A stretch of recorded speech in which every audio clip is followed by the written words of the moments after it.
ಹೌದು, ನಮ್ಮ ಯಜಮಾನ್ರು ಕೆಲಸಕ್ಕೆ ಅಂತ ಹೋಗಿದ್ದಾರೆ. ಅವ್ರ ಮನೆಗೆ ಬರೋ ಅಷ್ಟರಲ್ಲಿ ಅವ್ರಿಗೆ ಇಷ್ಟ ಆಗಿರೋ ಎಲ್ಲ ಅಡುಗೆನೂ ಮಾಡಬೇಕಲ್ಲ, ಅದಕ್ಕೆ ಅಡುಗೆ ಮನೆಗೆ ಬಂದೆ.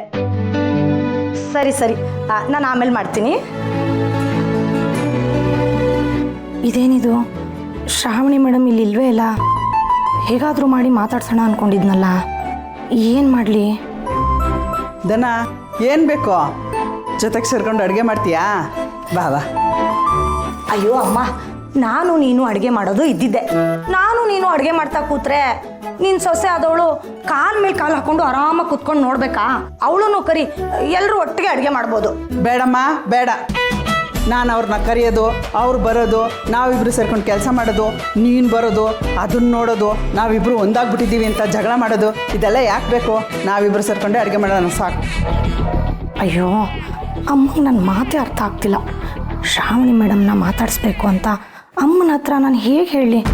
ಶ್ರಾವಣಿ ಮೇಡಮ್ನ ಯಾವುದೇ ಕಾರಣಕ್ಕೂ ಒಪ್ಕೋಬೇಡ, ಮಾತಾಡಿಸ್ಬೇಡ ಅಂತ ಅಮ್ಮಂಗೆ ನಾನೇ ಹೇಳಿದ್ದೀನಿ. ಈಗ ನಾನೇ ನೇರವಾಗಿ ಅವರನ್ನು ಕರಿ ಅಂತ ಹೇಳೋದಾದರೂ ಹೇಗೆ?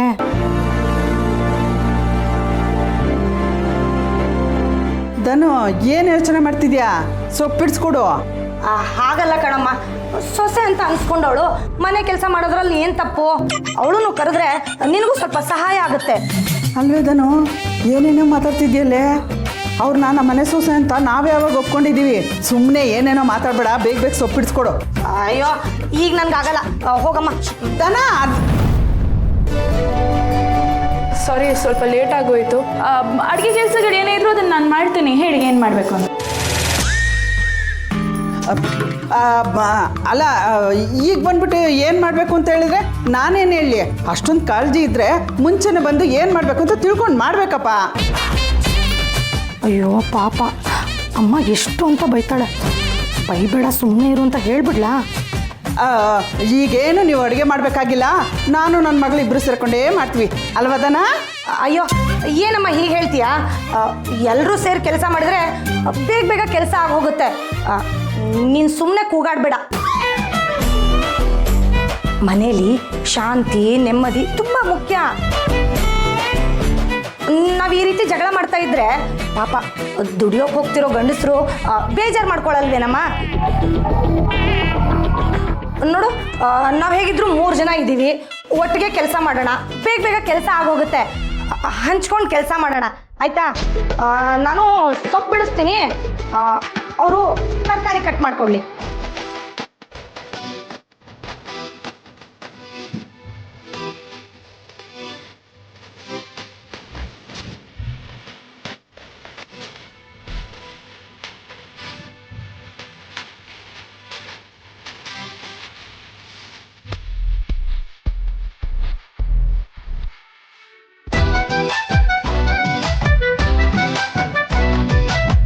ಹೇಗೆ ಮಾತಾಡಿಸ್ಲಿ? ಏನಂತ ಮಾತಾಡಿಸ್ಲಿ?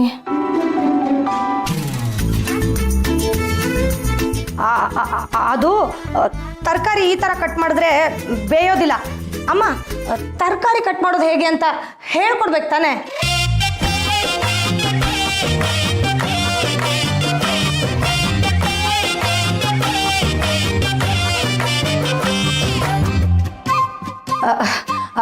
ಅದು ತಟ್ಟೆ ಬೇಕಿತ್ತು.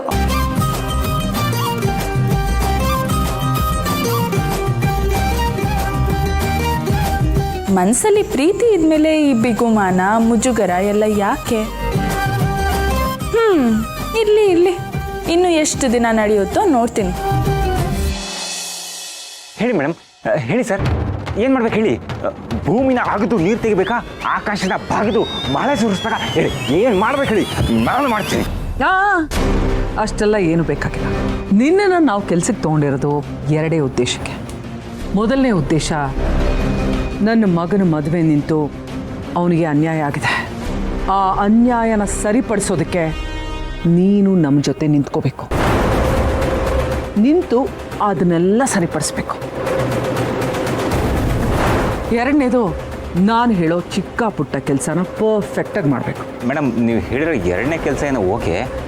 ಮೊದಲನೇದು ಅನ್ಯಾಯ ಸರಿಪಡಿಸೋದು ಅಂತಂದರೆ ಅಂದರೆ ಸುಬ್ಬು ಶ್ರಾವಣಿ ದೂರ ಆಗಬೇಕು. ಅವರಿಬ್ರು ದೂರ ಆಗಬೇಕು ಅಂದರೆ ನೀವು ನಾವು ಹೇಳೋ ಕೆಲಸನ ಆ ಮನೇಲಿ ಮಾಡಬೇಕು. ಅಷ್ಟೇ ತಾನೇ. ಅಂಥವೆಲ್ಲ ತುಂಬ ಮಾಡಿದ್ದೀನಿ ಬಿಡಿ, ಯೋಚನೆ ಮಾಡಿಬಿಡಿ. ಆದರೆ ಶ್ರಾವಣಿ ಏನಾರ ರಾಂಗ್ ಆಗ್ಬಿಟ್ರೆ? ಹಾಗೆಲ್ಲ ಏನೂ ಆಗಲ್ಲ. ಅದ್ರ ಬಗ್ಗೆ ನೀನು ಯೋಚನೆ ಮಾಡಬೇಡ, ಅದನ್ನೆಲ್ಲ ನಾನು ನೋಡ್ಕೋತೀನಿ. ಈಗಾಗಲೇ ಶ್ರೀವಲ್ಲಿ ನಮಗೋಸ್ಕರ ಕೆಲಸ ಮಾಡ್ತಿದ್ದಾಳೆ. ಓ, ಇದು ವಿಷಯ. ಅದಕ್ಕೇನೆ ನಾನು ನಿಮ್ಮ ಹತ್ರ ಕೆಲಸ ಮಾಡ್ತಾ ಇದ್ದೀನಿ ಅಂದಾಗ ಶ್ರೀವಲ್ಲಿ ಸಿಕ್ಕಾಪಟ್ಟೆ ಖುಷಿ ಪಟ್ಬಿಟ್ಲು. ಅದಕ್ಕೆ ಶ್ರೀವಲ್ಲಿಯಿಂದ ಕೆಲಸ ಏನೂ ಆಗ್ತಿರಲಿಲ್ಲ, ಅದಕ್ಕೆ ನಿಮ್ಮನ್ನು ಕರೆಸಿರೋದು. ನೀವು ನಾವು ಹೇಳೋ ಥರ ಕೆಲಸಗಳನ್ನ ಮಾಡಬೇಕು. ಯಾವ ರೀತಿ ಕೆಲಸಗಳು ಮಾಡಬೇಕು ಅಂದರೆ ಆ ಮನೇಲಿ ದೊಡ್ಡ ರಾದಂತಗಳೇ ಆಗಬೇಕು. ಶ್ರಾವಣಿ ಸುಬ್ಬುವಿಂದ ದೂರ ಆಗಿ ನಮ್ಮ ಮನೆಗೆ ವಾಪಸ್ ಬರಬೇಕು. ಇಷ್ಟೇ ತಾನೆ. ಅಂಥವೆಲ್ಲ ಜುಜ್ಬಿ ಕೆಲಸ ನನಗೆ ಮಾಡ್ತೀನಿ ಬಿಡಿ. ಕೆಲಸ ಇನ್ನೂ ಆಗಿಲ್ಲ, ನಿನ್ನಿಂದ ಇನ್ನೂ ಒಂದು ಚಿಕ್ಕ ಕೆಲಸ ಆಗಬೇಕಾಗಿದೆ. ನಡಿ. ನಾನು ನಿಮ್ಗೊಂದು ಬ್ಯಾಗ್ ಕೊಡ್ತೀನಿ. ಆ ಬ್ಯಾಗಲ್ಲಿ ಕೆಲವೊಂದು ಡಾಕ್ಯುಮೆಂಟ್ಸ್ ಮತ್ತು ಬುಕ್ಸ್ ಇದೆ. ಆ ಬ್ಯಾಗನ್ನು ಸೇಫಾಗಿ ನಮ್ಮ ಗೋಡೌನಲ್ಲಿರೋ ಹುಡುಗರಿಗೆ ತಲುಪಿಸ್ಬೇಕು. ಅಯ್ಯೋ, ನನಗೇನು ಅಂತ ಅಂದ್ಕೊಂಡ್ಬಿಟ್ಟಿದೆ. ಅಷ್ಟೇ ತಾನೆ ಸರ್. ಈ ಥರ ಪಿಕಪ್ಪು ಡೆಲಿವರಿಗಳನ್ನೆಲ್ಲ ಎಷ್ಟು ನೋಡಿದೆ ಸರ್, ಎಷ್ಟು ಮಾಡಿದೆ ಸರ್. ಆಮೇಲೆ ಈಸಿ ಕೆಲಸ ಸರ್, ನನಗೆ ಕೊಡಿ, ಮಾಡ್ತೀನಿ. ಹಾಂ,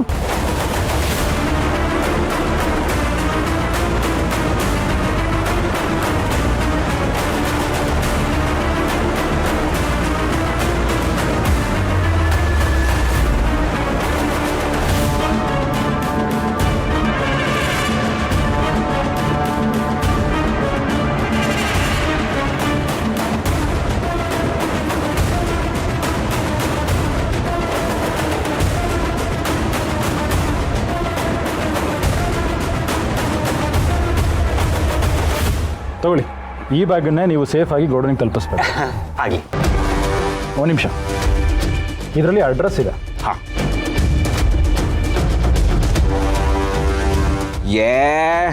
ಈ ಅಡ್ರೆಸ್ಸಾ? ನನಗೆ ತುಂಬ ಚೆನ್ನಾಗಿ ಗೊತ್ತು. ಈ ಕಡೆ ಬೇಜಾನ್ ಡೆಲಿವರಿ ಮಾಡಿದ್ದೀನಿ.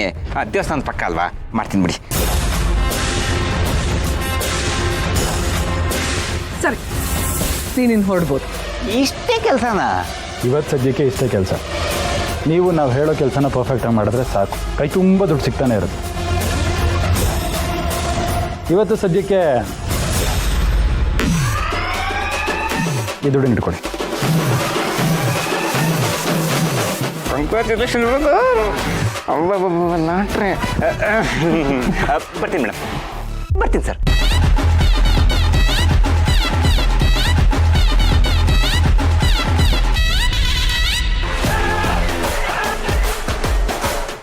ಮಾಮ್, ಸರಿಯಾಗಿರೋ ಬಕ್ರನೇ ಹುಡುಕಿದ್ಯಾ. ಇವನ್ನ ಬಲಿನೂ ಕೊಡ್ಬೋದು, ಇವನಿಂದ ಬಲಿನೂ ತಗೋಬೋದು.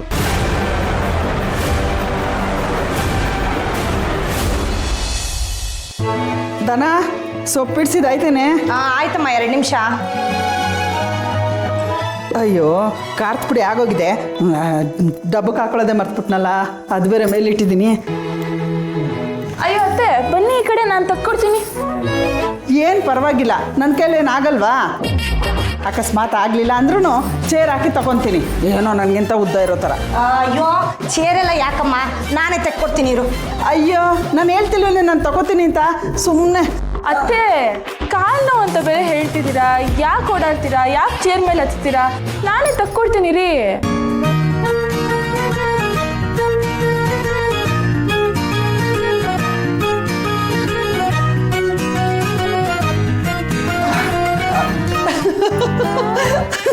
ಅಲ್ಲಿ ನೋಡೆ, ಅವ್ರಿಗೂ ಎಟಕ್ತಿಲ್ಲ.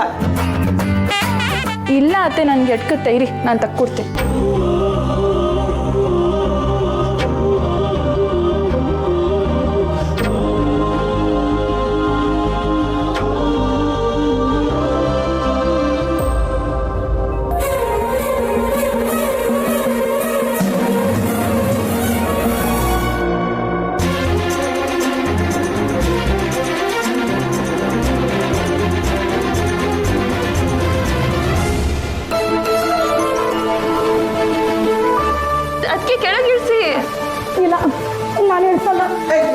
ಕೆಳಗಡೆ ಇಳಿಸಿ, ಬೇಕಾದ್ರೆ ಚೇರ್ ತಂದು ಕೊಡ್ತೀನಿ. ಇಲ್ಲಮ್ಮ, ನಾನು ಕೆಳಗಿಳಿಸಲ್ಲ. ಅಯ್ಯೋ, ಅದಕ್ಕೆ ಡಬ್ಬ ನನ್ನ ಕೈಗೆ ಸಿಕ್ಕಿದೆ, ಕೆಳಗೆ ಇಳಿಸಿ. ಇಲ್ಲ ಇಲ್ಲ ಇಲ್ಲ, ನೀವು ನನ್ನ ಕುಂತೀನಿ ಅಂತ ಹೇಳೋವರೆಗೂ ನಾನು ನಿಮ್ಮನ್ನ ಕೆಳಗಡೆ ಇಳಿಸಲ್ಲ. ಇಳಿಸಲ್ಲ. ಅತ್ತೆ ಕೆಳಗೆ ಇಳಿಸೋಕೆ ಹಿಡಿಯುತ್ತೆ. ದನ ಮೊದಲು ಕೆಳಗಡೆ ಇಳಿಸಮ್ಮ, ಆಮೇಲೆ ಮಾತಾಡೋಣ. ಇಳಿಸೆ.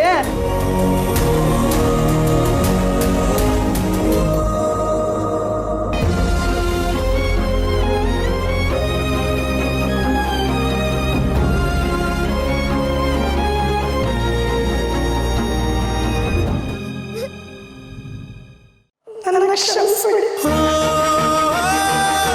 ನನ್ನಿಂದ ತುಂಬ ತಪ್ಪಾಗೋಗಿದೆ. ದಯವಿಟ್ಟು ನನ್ನ ಕ್ಷಮಿಸ್ಬಿಡಿ. ಅದಕ್ಕೆ ಯಾಕೆ ಹೀಗೆ ಮಾತಾಡ್ತಾ ಇದ್ದೀರಾ? ನಿಮ್ಮನ್ನ ಕ್ಷಮಿಸುವಂಥ ತಪ್ಪು ನೀವೇನು ಮಾಡಿಲ್ಲ ಅದಕ್ಕೆ. ಇಲ್ಲ, ನನ್ನಿಂದ ತುಂಬ ದೊಡ್ಡ ತಪ್ಪಾಗೋಗಿದೆ. ನೀವು ಮೊದಲು ನಮ್ಮ ಮನೆಗೆ ಬಂದಾಗ ಮಾತಲ್ಲಿ ನಿಮ್ಮನ್ನ ಚುಚ್ಚಿ ತುಂಬ ನೋವು ಕೊಟ್ಟಿದ್ದೀನಿ, ಅವಮಾನ ಮಾಡಿದ್ದೀನಿ, ಕಣ್ಣೀರು ಹಾಕ್ಸಿದ್ದೀನಿ.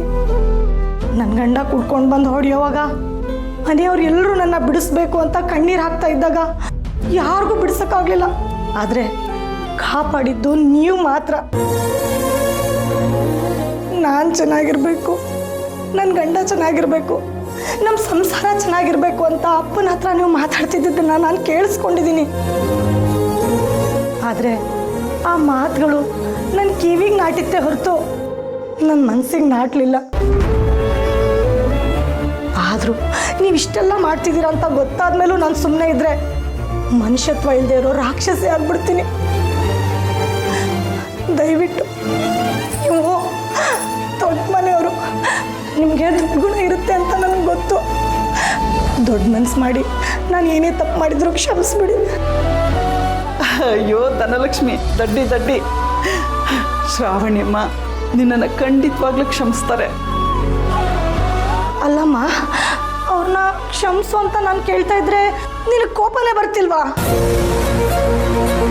ನೀ ನನಗೆ ಬೈಯಲ್ವಾ?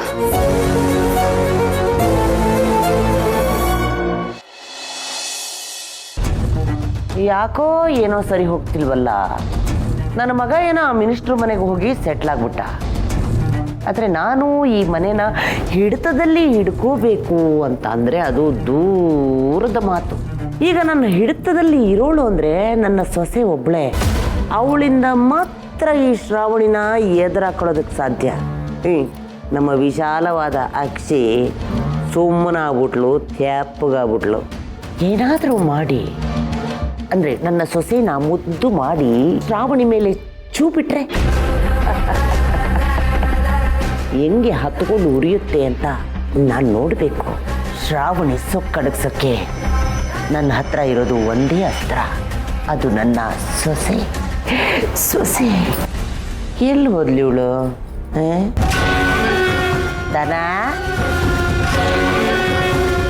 ದನ ಕೊಡುವ ಲಕ್ಷ್ಮೀ, ದನ. ಅದು ನಿನ್ನ ಮಾತಿನ ಬರದಲ್ಲಿ ನನ್ನ ಕೋಪನೇ ಬರಲಿಲ್ಲ, ಅದಕ್ಕೆ ನಾನು ಹಂಗೆ ಹೇಳ್ಬಿಟ್ಟೆ. ಹೋಗ್ಲಿ ಬಿಡಮ್ಮ. ಆದರೆ ನಾನು ನಿನ್ನ ಹತ್ರ ಒಂದು ಮಾತು ಕೇಳ್ತೀನಿ, ದಯವಿಟ್ಟು ಇಲ್ಲ ಅನ್ಬೇಡ, ನಡೆಸ್ಕೊಡು. ಶ್ರಾವಣಿಯವ್ರನ್ನ ಸೊಸೆ ಅಂತ ಒಪ್ಕೊಂಡ್ಬಿಡಮ್ಮ. ಅವರು ತುಂಬ ಒಳ್ಳೆಯವರು. ನಾವೇ ಅವರನ್ನು ತಪ್ಪು ತಿಳ್ಕೊಂಡ್ಬಿಟ್ಟಿದ್ವಿ.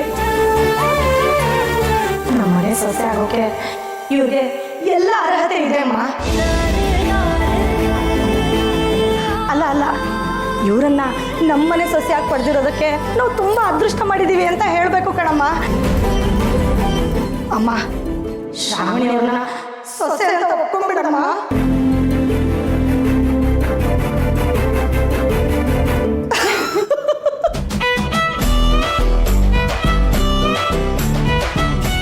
ಶ್ರಾವಣಿಯಮ್ಮನ ಈಗಲ್ಲ, ಸೊಸೆ ಅಂತ ನಾನು ಯಾವತ್ತೋ ಒಪ್ಕೊಂಡಾಯ್ತು.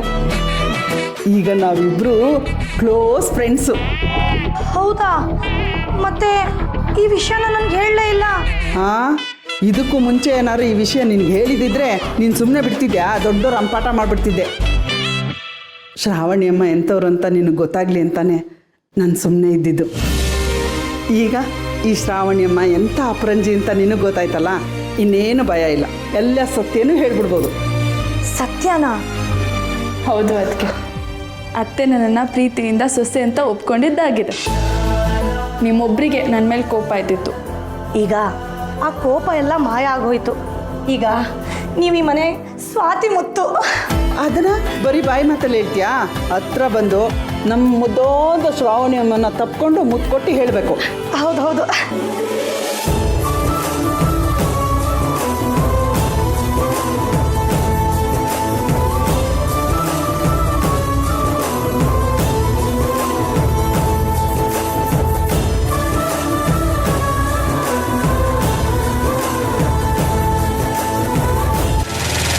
ಅತ್ತೆ ಸೊಸೆ, ಸೊಸೆ ಅತ್ತೆ ಎಲ್ಲ ಒಂದಾಗೋದ್ರು.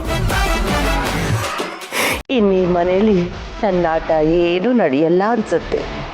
ಮುಗೀತು ನನ್ನ ಕಥೆ.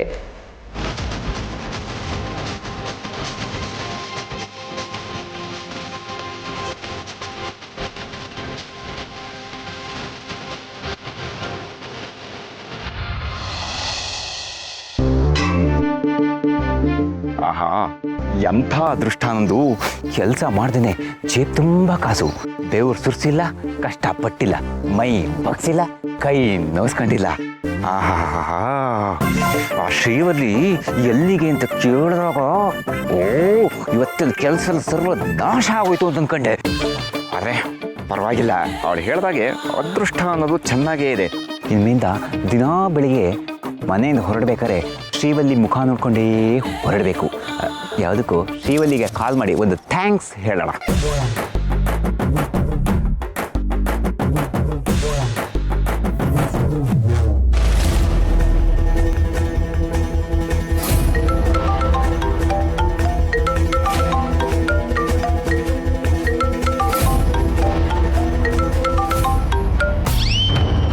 ಇವ್ರು ಯಾಕೆ ಕಾಲ್ ಮಾಡ್ತಿದ್ದಾರೆ? ಬೆಳಿಗ್ಗೆ ತಾನೇ ಜಗಳ ಆಡೋದ್ರು. ಅಲ್ಲ, ಬೆಳಿಗ್ಗೆ ಬೈದಿದ್ದು ಸಾಕಾಗಿಲ್ಲ ಅಂತ ಇವಾಗಲೂ ಕಾಲ್ ಮಾಡಿ ನಾನು ಬೈಬೇಕು, ನನ್ನ ಜೊತೆ ಜಗಳ ಆಡಬೇಕು ಅಂತ ಕಾಲ್ ಮಾಡಿದ್ದೀರಾ? ಶ್ರೀವಲ್ಲಿ ಅಯ್ಯೋ, ನೀನು ತುಂಬ ಮಿಸ್ಟೇಕ್ ಮಾಡ್ಕೊಂಡ್ಬಿಟ್ಟಿದ್ಯಾ ನನ್ನ. ನಾನು ಜಗಳ ಆಡೋದಕ್ಕೆ ಫೋನ್ ಮಾಡಿದ್ದಲ್ಲ, ನನ್ನ ಸಂತೋಷನ ಹಂಚ್ಕೊಳ್ಳೋದಕ್ಕೆ, ನಿನಗೆ ಥ್ಯಾಂಕ್ಸ್ ಹೇಳೋದಕ್ಕೆ ಫೋನ್ ಮಾಡಿದ್ದು. ಓ ಹಾಗೆ, ನಿಮಗಾಗ್ತಿರೋ ಸಂತೋಷನ ನನ್ನ ಹತ್ರ ಹಂಚ್ಕೋಬೇಕು ಅಂತ ಯಾಕನ್ಸ್ತು? ಯಾಕಂದ್ರೆ ನಾವಿಬ್ರು ಕೊಲೀಗ್ಸ್ ಅಲ್ವಾ, ಅದಕ್ಕೆ. ಕೊಲೀಗ್ಸಾ? ಹಾ ಮತ್ತೆ ನೋಡು, ಈಗ ನಾನು ವಿಜಯಾಂಬಿಕಾ ಮೇಡಮ್ ಹತ್ರ ಕೆಲಸ ಮಾಡ್ತಾ ಇದ್ದೀನಿ, ನೀನು ಅವ್ರಿಗೋಸ್ಕರನೇ ಕೆಲಸ ಮಾಡ್ತಿದ್ಯಾ. ನಾವಿಬ್ರು ಒಬ್ರಿಗೆ ಕೆಲಸ ಮಾಡ್ತಿದ್ವಿ ಅಂದಮೇಲೆ ಕೊಲೀಗ್ಸ್ ತಾನೇ. ಆದರೂ ಅವ್ರ ಹತ್ರಕ್ಕೆ ಕೆಲಸ ಮಾಡಿದ್ರೆ ಒಳ್ಳೆ ಕಾಸು ಅಲ್ಲ. ನೋಡಿ, ನಿಮಗ್ ಬೇಕಾಗಿರೋದು ಕಾಸು, ನನಗ್ ಬೇಕಾಗಿರೋದು ಸುಬ್ಬು. ನನಗೆ ನನ್ನ ಸುಬ್ಬುನ ಸಿಗೋ ಹಾಗೆ ಮಾಡ್ತೀನಿ ಅಂತ ಅವ್ರು ಹೇಳಿದ್ದಾರೆ. ಅದಕ್ಕೆ ಅವ್ರು ಹೇಳೋ ಕೆಲಸಗಳನ್ನ ನಾನು ಮಾಡ್ತಿದ್ದೀನಿ. ಹೇಗಾದ್ರೂ ಮಾಡಿ ಆ ಶ್ರಾವಣಿನ ಈ ಮನೆಯಿಂದ ಹೊರಗೆ ಹಾಕಿದ್ರೆ ಸುಬ್ಬು ನನ್ನವನಾಗ್ತಾನೆ. ಖಂಡಿತವಾಗ್ಲು ನೀನು ಏನು ಯೋಚನೆ ಮಾಡಬೇಡ. ನೋಡು, ಈಗ ನಮ್ಮಿಬ್ಬರ ಗುರಿ ಒಂದೇ, ಶ್ರಾವಣಿನ ಮನೆಯಿಂದ ಆಚೆ ಹಾಕೋದು. ಅವಳನ್ನ ಮನೆಯಿಂದ ಆಚೆ ಹಾಕಿದ್ರೆ ನನಗೆ ಅಮೌಂಟು, ನಿನಗೆ ಸುಬ್ಬು ಜೊತೆ ಎಂಗೇಜ್ಮೆಂಟು. ಈಗ ನಮ್ಮ ಗುರಿ ಒಗ್ಗಟ್ಟಿನಿಂದ ವಿಜಯಾಂಬಿಕಾ ಮೇಡಮ್ಗೆ ದುಡಿಯೋದು. ಅಲ್ಲ, ನೀವೇನೋ ಹೀಗೆ ಮಾತಾಡ್ತಿದ್ದೀರಾ, ಆದ್ರೆ ನಿಮ್ಮಮ್ಮ ನನ್ನನ್ನು ರಾಂಗ್ ಆಗಿ ಅರ್ಥ ಮಾಡ್ಕೊಂಡಿದ್ದಾರೆ. ನನ್ನ ಮೇಲೆ ಕೋಪ ಮಾಡ್ಕೊಂಡು ನನಗೆ ಬೈತಾರೆ. ಆ ಶ್ರಾವಣಿನ ಹೊಗಳ್ತಾರೆ, ತಲೆ ಮೇಲೆ ಎತ್ಕೊಂಡು ಮೆರೆಸ್ತಿದ್ದಾರೆ. ಅಯ್ಯೋ ಶ್ರೀವಲ್ಲಿ, ನೀ ಅಮ್ಮನ ಮಾತಿಗೆ ಬೇಜಾರೇ ಮಾಡ್ಕೋಬೇಡ. ಶ್ರಾವಣಿ ಮೇಲಿನ ಭಯಕ್ಕೆ ಅಮ್ಮ ಹಾಗೆ ಮಾತಾಡಿರ್ತಾರೆ. ನಾನು ಅಮ್ಮನ ಹತ್ರ ಮಾತಾಡ್ತೀನಿ. ನೋಡು, ಈ ಶ್ರಾವಣಿ ಮೇಡಮ್ಗಿಂತ ವಿಜಯಾಂಬಿಕಾ ಮೇಡಮ್ಮು ಸಿಕ್ಕಾಪಟ್ಟೆ ಸ್ಟ್ರಾಂಗು. ನಮ್ಮ ಬ್ಯಾಕ್ಗ್ರೌಂಡ್ ಈಗ ಸಖತ್ತಾಗಿದೆ. ನೀನು ಆರಾಮಾಗಿರು, ನಾನು ಅಮ್ಮನ ಹತ್ರ ಮಾತಾಡ್ತೀನಿ. ಓಕೆ, ಬಾಯ್, ಇಡು.